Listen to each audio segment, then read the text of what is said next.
Hello, हाय, जय मसीह की। आप सभी लोग कैसे हैं? मैं उम्मीद करता हूँ आप सभी लोग बहुत अच्छे हैं परमेश्वर की दया से। आप सभी लोगों का स्वागत है और आज नए दिन में, नए अवसर में और 4th ऑफ जनवरी आप सभी का स्वागत है। तो आइए मेरे प्यारों, हम लोग आगे देखेंगे वचन से कि क्या वचन हमसे क्या कहती है। कल तक हमने डिस्कस किया था क्रोध और हत्या के विषय में जो पहाड़ी उपदेश है, और उससे आगे आज हम देखेंगे उसी मत्ती के ही 5 अध्याय उसके 27 से लेकर के 30 पद तक। तो आज का जो टॉपिक है वो बहुत ही अम, कह सकते हैं बहुत ही संगीन और बहुत ही मतलब गंभीर है। और इसका टॉपिक का अगर हेडिंग आप पढ़ेंगे तो वह है व्यभिचार। व्यभिचार एक बहुत ही क्रिटिकल टॉपिक है जो बहुत बार बहुत सारे लोग इसके विषय में बात नहीं करते, एडल्ट्री के विषय में। तो मेरे प्यारों, आप अगर इसका गूगल करेंगे या फिर अगर आप इसका डिक्शनरी में मीनिंग देखेंगे, एडल्ट्री का मतलब होता है कि एक इंसान, चाहे स्त्री या पुरुष, जो कमिटेड है या फिर शादीशुदा है, लेकिन इसके बनस्पत वो अपने साथी के, अपने कपल के, वो जो थर्ड पर्सन के पास अगर वो उस संबंध को बनाता है तो वो क्या है, एडल्ट्री है। अगर मैं सीधे और आसान शब्दों में कहूँ कि एक इंसान जो ऑलरेडी शादीशुदा है, चाहे वो स्त्री है चाहे पुरुष है, वो अगर गैर संबंध यानी कि सेक्सुअल अगर रिलेशनशिप अगर वो बनाता है या बनाती है किसी और व्यक्ति के साथ जो उसका अपना नहीं है, अपना हस्बैंड नहीं या फिर अपनी वाइफ नहीं, तो वो क्या करता है, व्यभिचार करता है। तो वो एक्चुअल में क्या है, व्यभिचार है।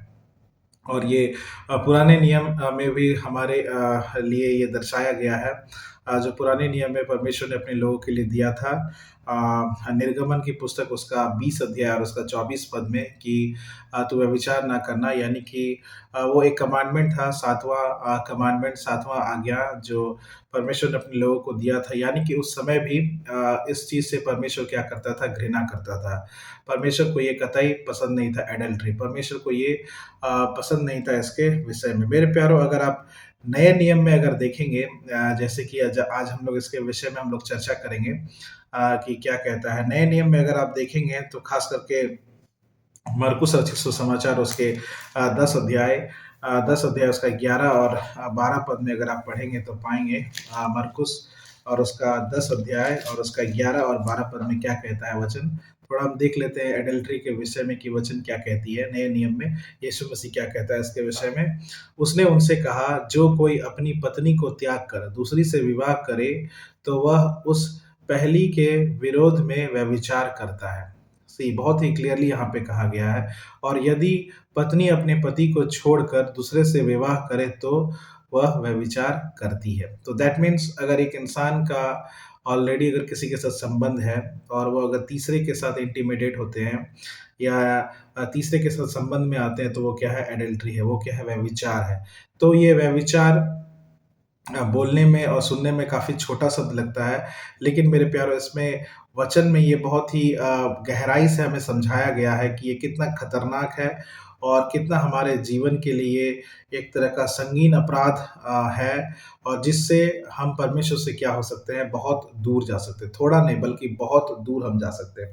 वैसे ही अगर लूका अगर उसका 16 अध्याय और उसका 18 पद में अगर आप पढ़ेंगे तो वहाँ पर भी इसी विषय में कहता है।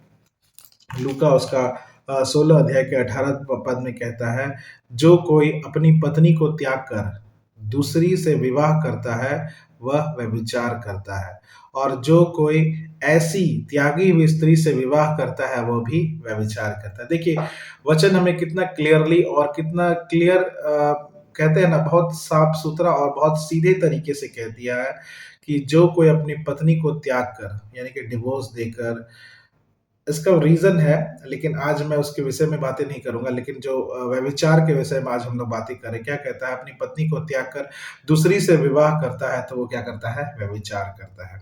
सी ये बहुत ही महत्वपूर्ण और बहुत ही हमारे जीवन के लिए बहुत ही एक तरह का ये हमारे जीवन के लिए बहुत ही विशेष बात है, क्योंकि जब हम 5 अध्याय उसके 27 से 30 में पढ़ेंगे तो हम पाएँगे कि क्यों मैं इस विषय में बारंबार कह रहा हूँ कि ये बहुत ही गंभीर विषय है और बहुत ही हमें स्पेशली जो कपल हैं या फिर जो सिंगल है या फिर जो यूथ हैं, उनके लिए बहुत ज़रूरी है।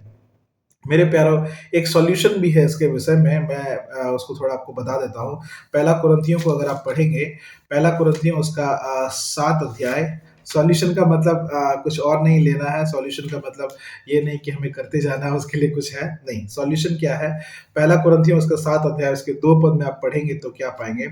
परंतु व्यभिचार के डर से हर एक पुरुष की पत्नी और हर एक स्त्री का एक पति हो। So this is the solution.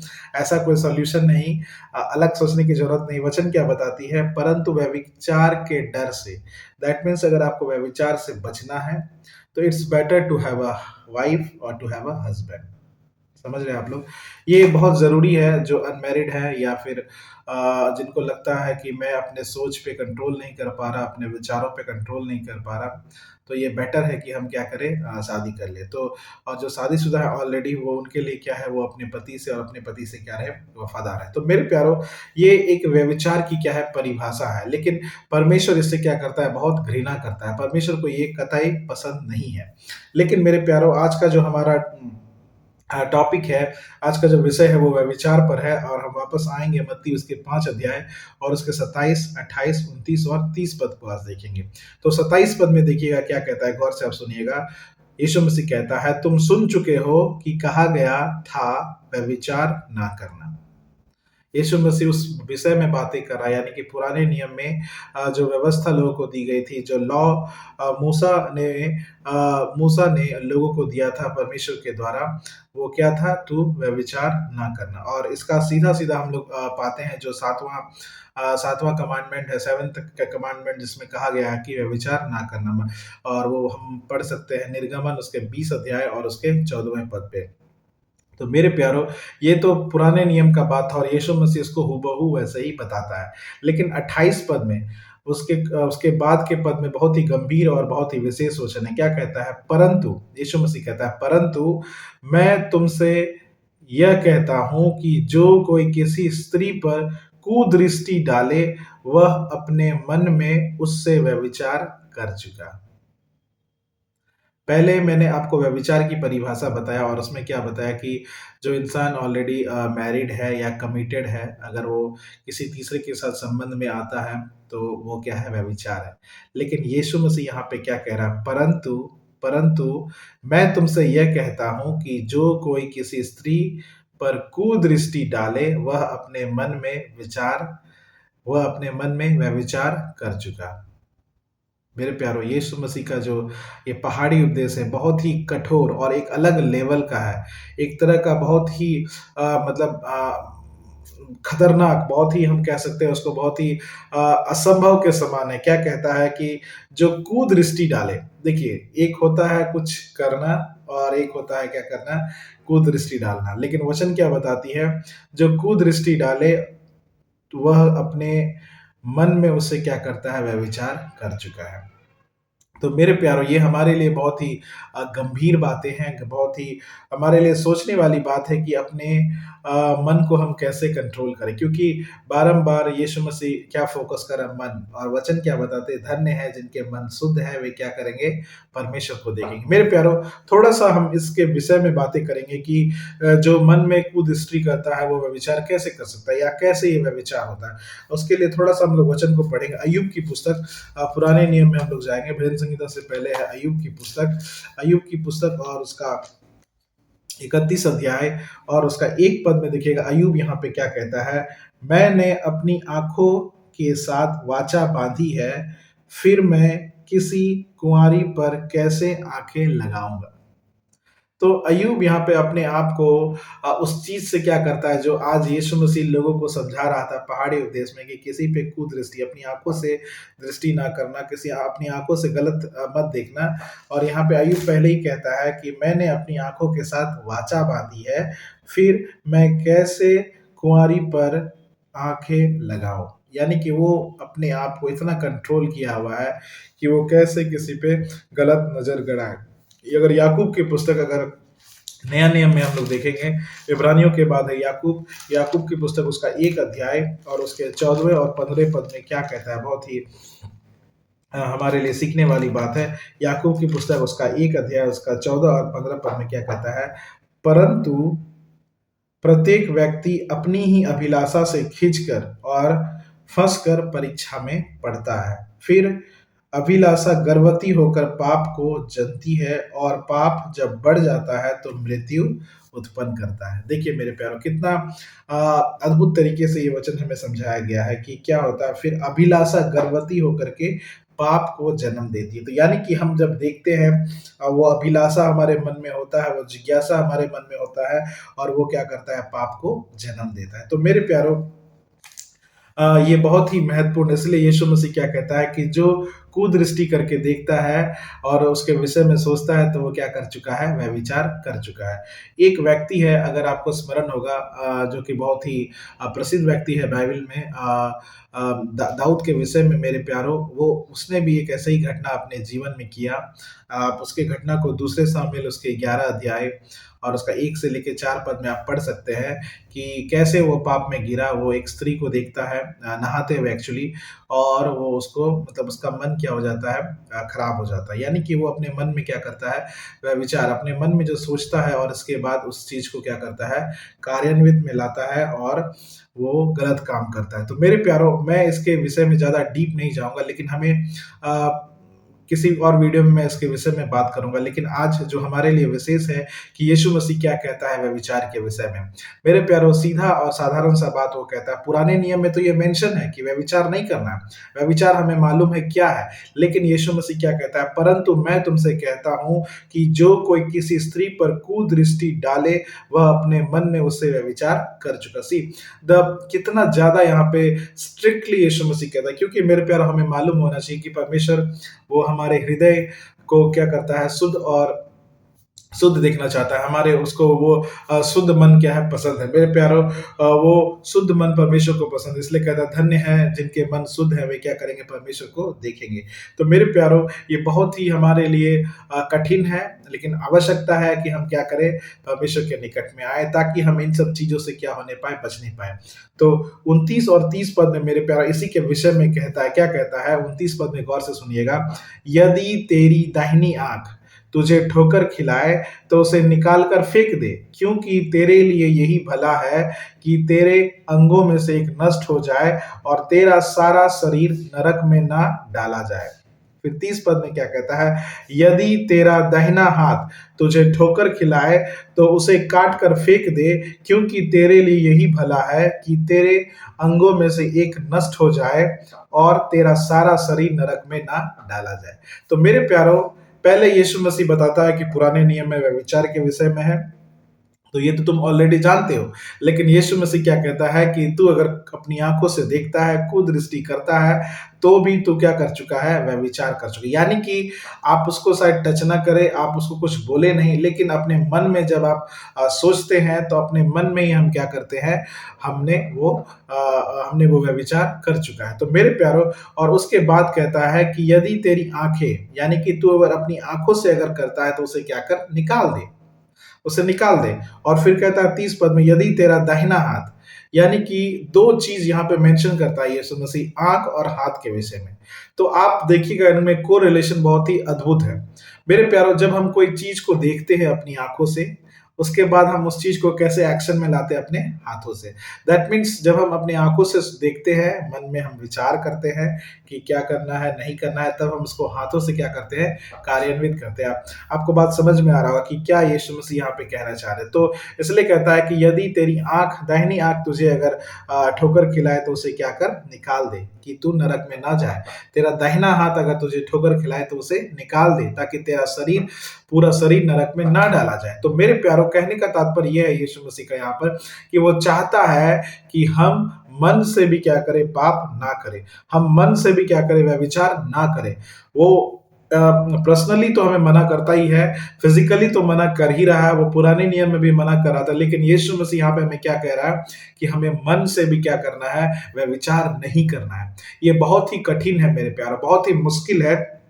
लेकिन वचन क्या बताती है, धन्य है जिनके मन शुद्ध है, वे परमेश्वर को देखेंगे, वे परमेश्वर को देखेंगे। मेरे प्यारो, बहुत ही गंभीर है और बहुत ही हमारे लिए सोचने वाली बात है कि क्यों इतना कठिन कार्य परमेश्वर हमें देता है, क्यों परमेश्वर का ये वचन इतना कठिन है।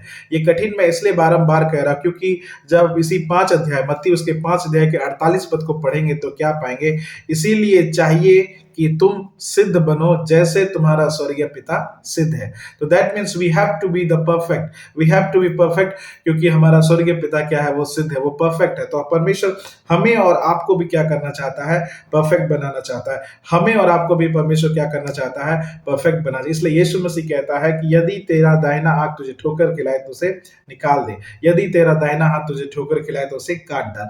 मेरे प्यारो, यहाँ पे यीशु मसीह नहीं चाहता फिजिकली हम क्या हो, अंधे हो, फिजिकली हम क्या हो, हमारा हाथ कट जाए। मेरे प्यारो, कहने का तात्पर्य वो हमें एक सॉल्यूशन दे रहा है, वो हमें बता रहा है कि किस प्रकार से अगर हमारे मन में अगर सोच आता है, अगर हमारे मन में अगर हम विचार लाते हैं, तो ये हमारे लिए क्या है, काफी हानि है। मेरे प्यारो, इसलिए कहता है, दूसरा पत्रस को अगर आप निकालेंगे तो आप पाएंगे वहां पे दूसरा पत्रस उसका 2 अध्याय और उसका 4 पद में देखिए क्या कहता है, सॉरी 14 पद में क्या कहता है, दूसरा पत्रस उसका 2 अध्याय उसका 14 पद में देखिए क्या कहता है वचन, उनकी आंखों में व्यभिचार बसा हुआ है और वे पाप किए बिना रुक नहीं सकते, वे चंचल मन वाले को फुसला लेते हैं, उनके मन को लोभ करने का अभ्यास हो गया है, वे संताप की संतान है। एक्चुअली मेरे प्यारो, ये झूठे शिक्षकों के विषय में बता रहा है, लेकिन आज हमारा और आपका मन, अगर मैं कहूं कि मेरे मन में भी ऐसे ही लालसाएं आती है, मेरे मन में भी ऐसे ही लालसाएं आती है, लेकिन वचन क्या बताती है कि हमें परमेश्वर के निकट जाने की आवश्यकता है, हमें परमेश्वर के निकट आने की आवश्यकता है। ये बहुत ही महत्वपूर्ण है मेरे प्यारे। दूसरा कुरिन्थियों, माफ कीजिएगा, पहला कुरिन्थियों को अगर आप पढ़ेंगे, पहला कुरिन्थियों उसका 6 अध्याय और उसके 18 पद में क्या कहता है, पहला कुरिन्थियों उसके 6 अध्याय उसके 18 पद में कहता है, व्यभिचार से बचे रहो, व्यभिचार से बचे रहो। फिर आगे कहता है, जितने अन्य पाप मनुष्य करता है वे देह के बाहर है, परंतु व्यभिचार करने वाला अपने ही देह के विरुद्ध व्यभिचार करता है, अपने ही देह के विरुद्ध पाप करता है। मेरे प्यारों, वचन हमें स्पष्ट रूप से बताता है, बताती है कि व्यभिचार से बचे रहो। और क्योंकि ये हम अपने ही खिलाफ में हम क्या कर रहे हैं, पाप कर रहे हैं। मेरे प्यारो, पॉर्न देखना ये भी एक व्यभिचार है। जब हम पॉर्न को देखते हैं तो हमारे मन में एक अलग तरह की सोच आती है, जिज्ञासाएं आती है, और जिससे हम क्या हो जाते हैं, आंखों से हम देखते हैं और हम उसे हाथों से करने के लिए कोशिश करते हैं। मेरे प्यारो, मैं इसलिए आपको ये बात कह रहा हूँ कि जितने भी लोग शादीशुदा हैं या फिर जितने भी लोग अनमैरिड है या सिंगल है, हमें ये प्रण लेना है कि 2024 में हमें व्यभिचार से बचे रहना है। 2024 ही नहीं बल्कि आने वाले जीवन काल में हमें व्यभिचार से बचे रहना। हाँ, अगर आपको लग रहा है आपका ध्यान भटक रहा है, आप क्या कीजिए, शादी करिए। आप क्या कीजिए, एक चुनिंदा व्यक्ति के साथ आप, मतलब बेस्ट है शादी करना, बेस्ट है शादी करना, और उस चीज़ में आप क्या कीजिए, आगे बढ़िए। मेरे प्यारो, आप कहेंगे कि पुराने नियम में तो बहुत सारे ऐसे लोग थे जिन्होंने बहुत सारी शादियाँ की, बहुत सारे पत्नियों को रखा। हाँ, ये सच्चाई है। लेकिन मेरे प्यारों, जब आप पढ़ेंगे, मेरे साथ निकालिए, अभी आप देख लीजिए क्या कहता है वचन। उत्पत्ति की पुस्तक उसके 2 अध्याय उसके 24 पद में बहुत ही क्लियरली वचन कहती है, क्या कहता है, इस कारण पुरुष अपने माता पिता को छोड़कर अपनी पत्नी से मिला रहेगा और वे एक ही तन बने रहेंगे। मेरे प्यारों, यहाँ पे यीशु मसीह एक रिलेशनशिप को बनाता है, और वो आदम के लिए क्या लाता है, हवा को लाता है। एक पति के लिए एक पत्नी को लाता है, एक पत्नी के लिए एक पति को लाता है। कहीं पर भी ऐसा नहीं लिखा हुआ है कि एक पति के लिए बहुत सारी पत्नियों को लाता है या फिर एक पत्नी के लिए बहुत सारे पतियों को लाता है। जितना भी बार, मेरे प्यारों, ये परमेश्वर को कतई पसंद नहीं था कि उसके लोग ऐसे प्रकार की गलतियों में फंसे, ऐसे प्रकार के लोग, ऐसे प्रकार के जो विचार में लोग, जो बहुत सारी जो शादियां कर रहे थे पुराने नियम में, लोग ऐसे में वो परमेश्वर से दूर हो जाए। मेरे प्यारों, आप कहेंगे कि फिर ये परमेश्वर ने होने क्यों दे, क्योंकि अगर आप देखेंगे सुलेमान के जीवन में तो उनकी 700 रानियां थी, 700 रानियां थी एक्चुअली। और तो आप कहेंगे कि इतने सारे के लिए, रानियों के लिए क्यों परमेश्वर ने अलाउ किया। मेरे प्यारे, परमेश्वर अलाउ नहीं किया था, परमेश्वर ने अलाउ नहीं किया था, लेकिन लोगों ने अपने से इस बात को बनाया। क्योंकि अगर मैं आपको बताऊं सच्चाई, उस समय में, पुराने समय में जो स्त्री अकेले रहती थी, उसे कोई ना कोई सहारा चाहिए होता था। आज का जो दौर है, ये जो 21st सेंचुरी है, स्त्री अकेले रह सकती है, एक लेडीज़ अकेले रह सकती है, इंडिविजुअली वो स्ट्रॉन्ग है, लेकिन उस समय में ऐसा नहीं था। जब आप पुराने नियम में देखेंगे तो एक स्त्री को किसी न किसी का सहारा चाहिए, चाहे तो उसके भाई का, चाहे तो उसके पिता का, चाहे तो उसके पति का। तो इसलिए भी लोग क्या करते थे, अपना पत्नी, वो ढेर सारी पत्नियों को रखते थे, क्योंकि उस समय ऐसा काम नहीं था, ऐसा जॉब नहीं था, या फिर ऐसा सिक्योरिटी नहीं थी, क्योंकि उस समय में जो स्त्रियां अकेले रहती थी, उनको एक गलत काम के लिए उनको क्या कर लिया था, उनको गलत काम में डाल दिया जाता था, यानी कि वैश्यावृत्ति में उनको डाल दिया जाता था। तो ये आज भी हो रहा है, लेकिन बहुत हद तक ये सुधार हुआ है। तो दैट मीन्स परमेश्वर की नज़र में वो गलत था कि बहुत सारी पत्नियों को रखना, लेकिन मेरे प्यारो, परमेश्वर ने मना नहीं किया था, ये वचन में नहीं लिखा हुआ कहीं पर भी, लेकिन परमेश्वर को ये एक्चुअली पसंद नहीं था, क्योंकि हर जगह आप जहाँ देखेंगे, परमेश्वर ने पति और पत्नी करके ही रखा था। एक पति के लिए एक पत्नी और एक पत्नी के लिए एक पति। तो परमेश्वर कहीं पर भी ऐसा नहीं दर्शाया है, कहीं पर भी ऐसा नहीं दिखाया है कि किसी के पास क्या हो, बहुत सारी पत्नियाँ हो या बहुत सारे पति हो। तो मेरे प्यारे, यहाँ तक कि वो अपने जो उनके राजा थे, जब अपने लोगों को निकाला था, तो जब अपने लिए, उनके लोगों के लिए राजा को तैनात किया था, उन्होंने राजा का चुनाव किया, तो उनको भी ये इंस्ट्रक्शन दिया था कि तुम अपने लिए ढेर सारी पत्नियों को ना रखना, या फिर अपने लिए बहुत सारे घोड़ों को नहीं रखना। बहुत सारा नियम परमेश्वर ने उनको दिया था, लेकिन परमेश्वर के नियम के से वो लोग क्या हो गए थे, दूर हो गए थे। तो मेरे प्यारो, हमारे लिए उस विषय में अभी ज्यादा फोकस करने की आवश्यकता नहीं है। हमें इन बातों को सोचना है कि हम आज इस समय में 2024 में हम कैसे व्यभिचार से बच सकते हैं। क्योंकि मेरे प्यारो, आज शैतान सबसे बड़ा जो जो हथियार वो इस्तेमाल कर रहा है हमें व्यभिचार में गिराने के लिए। व्यभिचार में गिराने के द्वारा शैतान हमें क्या कर रहा है, परमेश्वर से दूर कर रहा है। आज हम आसानी से सोशल मीडिया के थ्रू, मोबाइल के थ्रू, या फिर बहुत सारे ऐसे चीज़ हैं, स्पेशली सोशल मीडिया के थ्रू हम क्या हो रहे हैं, गलत कामों को कर रहे हैं। मेरे प्यारो, ये बहुत ही गंभीर चीज़ है। ये आपके लिए नहीं, बल्कि ये मेरे लिए भी ये वचन है, ताकि मैं इन सब चीज़ों से क्या रहूँ, बच के रहूँ। क्योंकि परमेश्वर को ये बिल्कुल भी पसंद नहीं है। मेरे प्यारे, वचन क्या बताती है, दूसरा तीमुथियुस की पुस्तक में अगर आप पढ़ेंगे, उसके 2 अध्याय, उसके 22 पद में बहुत ही गंभीर बात कहता है। क्या कहता है?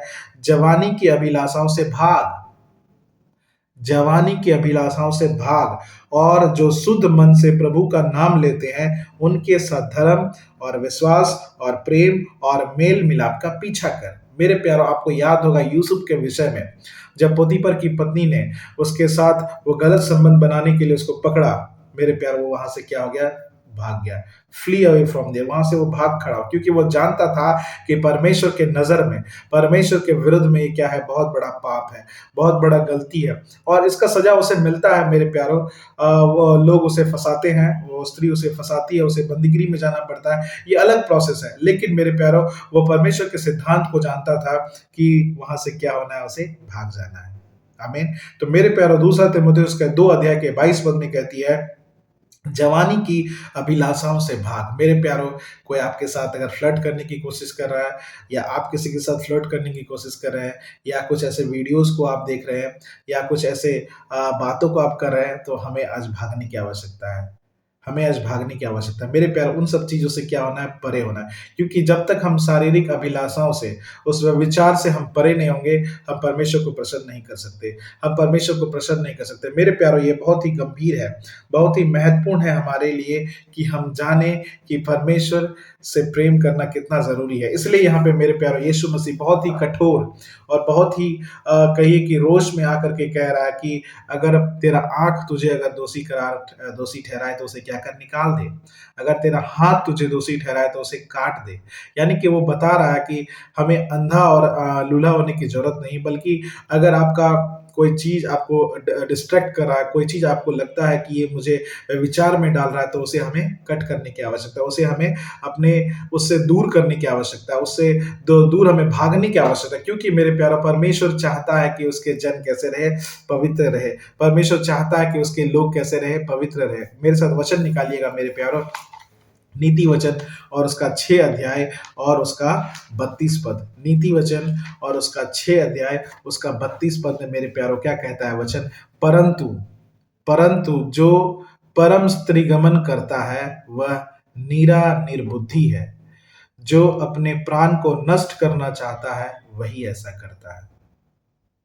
देखिए, कितना गंभीर बात है मेरे प्यारो, कितना एक तरह का शर्मनाक बात है हमारे लिए, क्योंकि हम कई बार ऐसा करते हैं। ये सच्चाई है, हमें एक्सेप्ट करने की आवश्यकता है। हम सदूकी और फरीसी के जैसा अपने आप को हम दिखा सकते हैं, बहुत अच्छे हैं, मैं यहाँ पे वीडियो बना रहा हूँ, मैं बहुत अच्छा हूँ, मैं प्रचार कर रहा हूँ, लेकिन मेरे अंदर में भी वो गलतियाँ हैं। मेरे अंदर में भी वो गलतियाँ हैं और ये वचन आज मेरे लिए है, जो अपने प्राण को नष्ट करना चाहता है, वही ऐसा करता है। मेरे प्यारों, आज भी समय है कि हम अपने उन पापों से क्या हो फिर जाए।